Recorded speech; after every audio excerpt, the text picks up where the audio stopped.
আমরা ছোটো গাড়ি ড্রাইভার, আমরা একটু দূরে যাইতে পারি না, সাথে থেকে মাল নিয়ে আসি।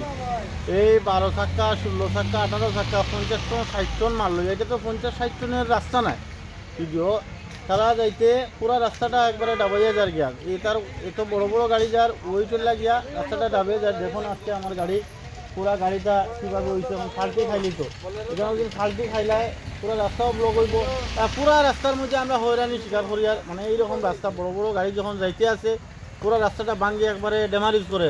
আর এটা তো চলে যদি সরকারের কোনো পদক্ষেপ না নেয়, তো আমরা এইরকম রাস্তার মধ্যে হয়রানি হই আর অ্যাক্সিডেন্ট করি আর মরি। আর আমরা মরতেও বাধ্য, কোনোটা তো দেখেরও না। আর এত বড় বড় গাড়ি এই লাইনে চলাটা বন্ধ করা, এটাও আমরা পাথরের গাড়ি এই নতুন রাস্তার যে কাজ করে, এটা বড় বড় গাড়ি মাটি নিয়ে যার, পাথর নিয়ে যার, বড় বড় 18 চাক্কার গাড়িও যার, 16 চাক্কার গাড়ি যার।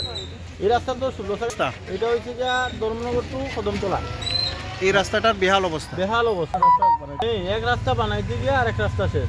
কারণ আমরা তো এইদিকে তো তারা চলে এত পারমিটও নাই, এইদিকে এত ভারী গাড়ি নিয়ে আবার সব রাস্তাটা ভাঙা। এইদিকে রাজবাসা থাকি পানিসাগর অব্দি যে অবস্থা রাস্তার, কোনো রুগীও লইয়া যাইতে পারতো না।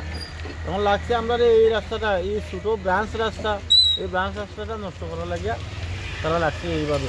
এইসব ওই যে হাইওয়ে রোড যে বাইপাস যেটা, এটার বেশি এটার গাড়িয়ে নষ্ট করে।